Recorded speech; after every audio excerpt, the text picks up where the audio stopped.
Today, Roy's going to give you an unsolicited physics lesson. And we go to Tunstall Forest. Do you know what you're doing?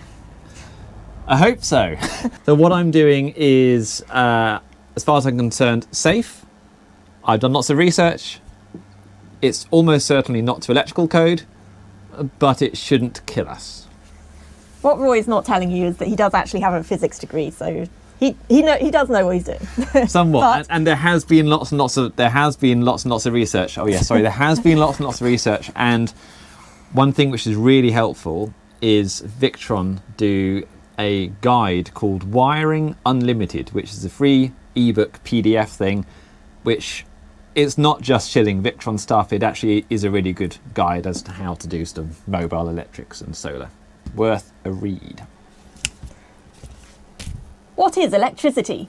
What it really is, sort of, equivalent to, is water flow. A lot of people use water as a sort of... metaphor? Yes. Yeah, as a metaphor for electrics, because it's a bit difficult to think about otherwise. Voltage is equivalent to like the pressure in a pipe. So if you have high pressure water, you can have a small pipe carrying high pressure water flow, and that water can do a lot of work because it's really high pressure, there's a lot of force behind it. It can do a lot of stuff when it gets to where it's going. If you have low voltage, to get the same amount of work done, you need a big pipe with a lot of water flow at high pressure, so at low pressure, sorry. So it's either like really high pressure, doing a lot of stuff, or it's like big wallowy, low pressure, high flow. So high pressure, high voltage, or low pressure, low voltage. If you've got low voltage, you need a lot of flow to get the same amount of work done. What is the term in physics for flow? Current. That works, doesn't it? Current and flow, like current in a river. Yes. It's almost like someone's thought about that before. It's almost like it's not referring to reasons. Yeah. Why 48 volts and not 12? So for the reasons that I just mentioned about voltage and current, the advantage of higher voltage is there's less physical flow of water or electricity, which means this cable on a 48 volt system is whatever size this is, on a 12 volt system would have to be 4 times bigger. And this cable is big and heavy and expensive, and a cable 4 times bigger would be at least 4 times bigger and heavy and expensive. And even also, things are generally more efficient at higher voltages. So this inverter, for instance, 48 volt inverter, is slightly cheaper and lighter weight and more efficient in a 48 volt version than a 12 volt version. The electrics is just more efficient at higher voltage. What is DC and what is AC? Another amazing question. DC, direct current, it means that if you have a graph of voltage, it's just it's flat. The voltage doesn't change, hopefully, and the current flows from one direction. AC, alternating current, which is where we commonly get exposed to that in our houses, that has the voltage goes up and down. It goes positive, negative, and the current flows both directions. So you have a neutral, which is going to be 0 volts probably, and then you have your mains waveform, which averages at 240 volts. It actually peaks higher than that, but it doesn't matter, which is alternating 50 times a second. And that's how we get the power on our houses. How does it all work then? How do we get mains power in the van? Okay, we've got to start somewhere. So we're going to start with the battery. This here is our lovely 48 volt lithium ion phosphate server rack battery. We chose this because it's a very, very safe chemistry. Lithium iron phosphate is heavier than most other battery chemistries that in the sort of lithium family, but it is very safe. And when you're living in the same space as a battery, that's quite important. That is supplying power to this blue box here, which is the Victron 48 volt inverter charger. This does 2 things for us. One is it takes the DC from the battery and it turns this into AC for us, mains voltage AC for our plugs and sockets and stuff. The other thing it can do is it can take power from outside the van, which I'm going to show you in a second, and it can use that mains power, convert it to DC, then charge the battery up. So DC power is coming out of the battery through the cables hidden down inside the gutter of the van, going into the inverter, converted to mains power AC, through this blue cable, into an AC breaker panel, out the AC breaker panel, and into our sockets. The shore power is coming from outside the van through this cable into the AC breaker panel, into the inverter, and charging the battery. So yeah, inverter, charger. What's this thing dangling off the battery? Those are the main battery fuses. So fuses are there to stop wiring burning up if a fault occurs. So for example, if the insulation on these wires wears through and they touch, a huge amount of power would go through, these cables would heat up and stuff would catch fire. The fuses are there, so the fuses will blow before any cabling associated with the fuses gets too hot, basically. So you size the fuses appropriate to the cable sizing that you're using downstream of those fuses. You want to be fusing as close to the power source or on the power source as you can, so that's why these are so great, because they are fused literally on the battery terminal. There's no cable before it. The big wire has a 125 amp fuse, and that's going to the inverter charger. This carries a lot of power. This much smaller one is going to the DC breaker panel with a 30 amp fuse on there, and that's for any 48 volt loads and our solar chargers and stuff like that. The fuses on the system get smaller as you go through it. So as you go through these systems and you get into the breaker panels and the bits, they all split off into smaller wire sizes with smaller fuses to protect them. How big is your fuse?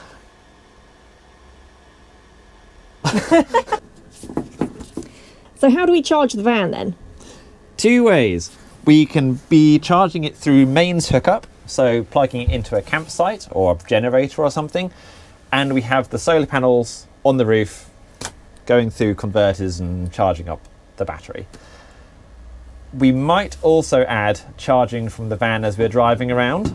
The problem is that the DC-DC converter that Victron has for 12 to 48 volts to do this is not great. They are hopefully releasing a more efficient model soon, and if they do that, we will be installing that immediately. When we go to a campsite, we can adjust the charge limit on this screen here. So this is like just a standard phone which has been turned into a Victron controller, and we can go and say, the campsite only lets us charge at 6 amps, set it to 6, and then the van will not draw more than 6 amps when you're using it. Is that an old phone? That is an old phone.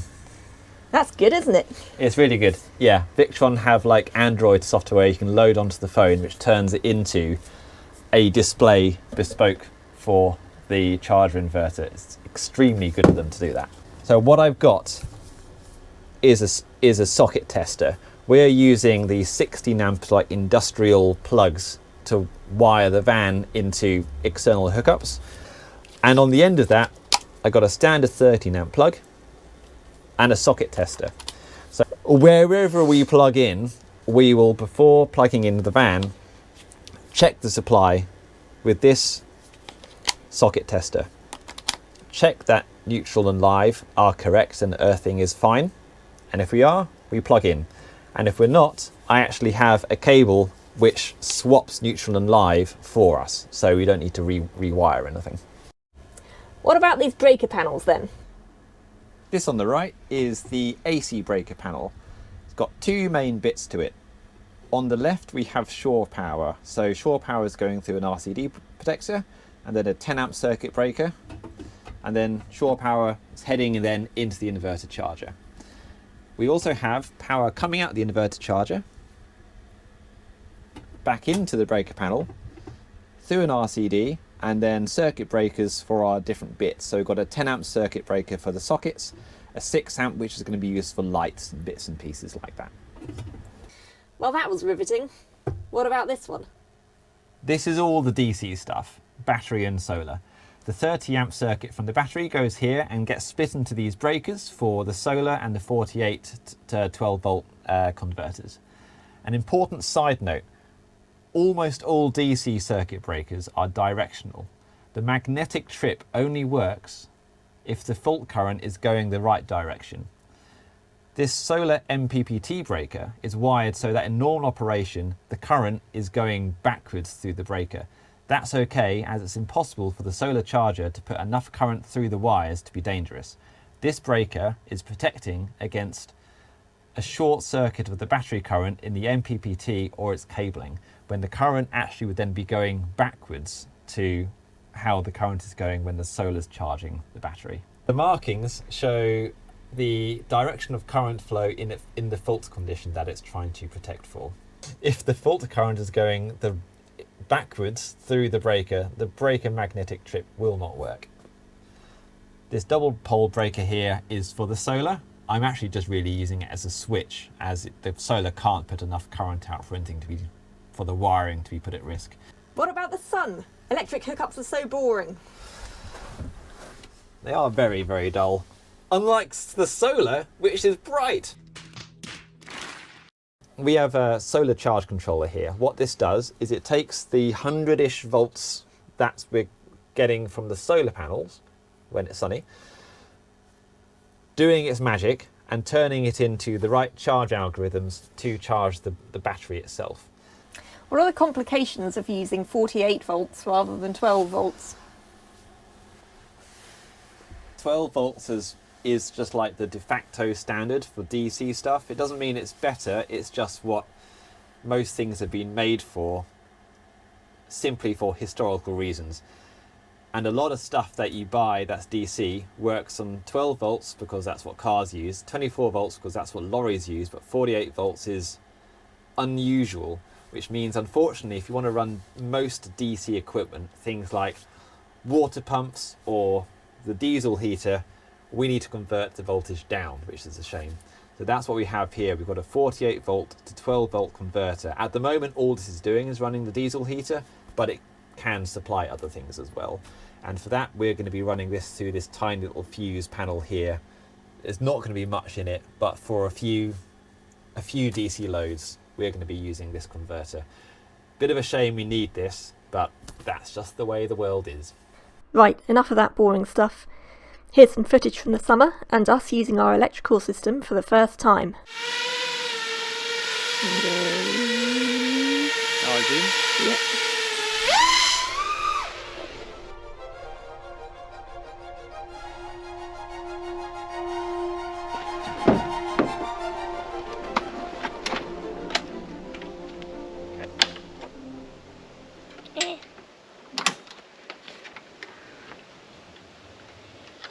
Yep, so when you can gently start putting the little jobber back in. Nice!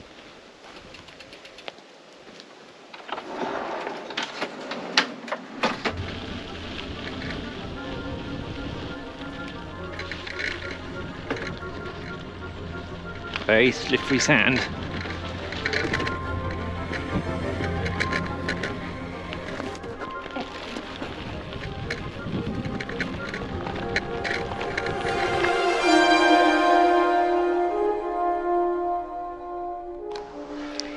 I promise we are going to leave Suffolk at some point on one of these trips, but for now we're in a place that you might recognise.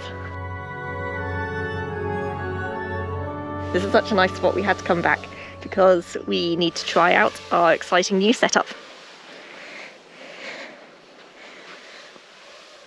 of bed. We've got an actual real bed, which means that we now have proper storage for bikes and other shit that we need. That's pretty good. Now we're going to have our barbecue. This is Roy's version of a barbecue. Yes. Which is a good thing, because we're in a forest and you shouldn't light fires in the forest. No. However, induction cooktops Completely fine. completely fine from the Victron inverter. Oh, It smells very it nice. does smell very nice, doesn't it? We've just had a strenuous cycle through the forest. It was very fun. So Yeah. we're ready for some protein. Protein! And some lovely, this is very nice mustard, this Stokes classic English mustard. It's very good, very expensive from somewhere.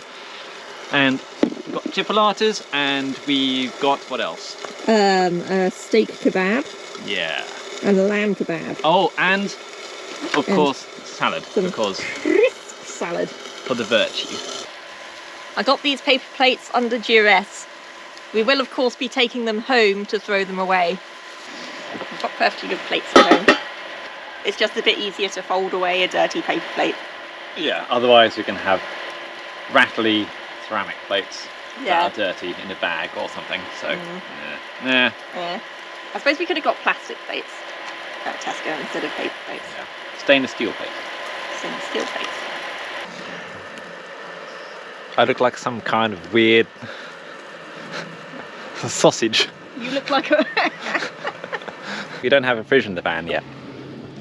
Alternative is cool bag with lots and lots of ice packs wrapped in a duvet cover, and that seems to stay cool for a couple of days if you have a spare duvet for it.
So you can evidence I am now wearing a helmet.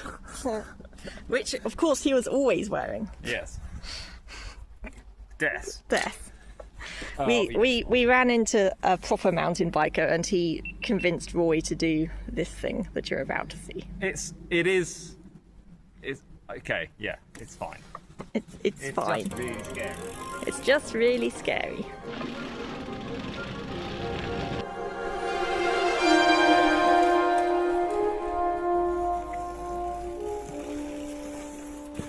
Right, fresh trousers.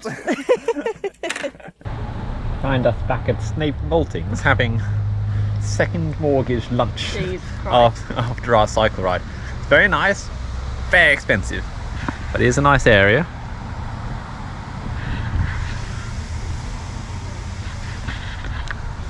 Even better weather than before. And anyway, we saved money by properly camping in the van. Yeah. So, yeah. Yeah. Next time, we drink some more tea, fix the floor, and start insulating and panelling the wheel arch, ready to secure our water tank.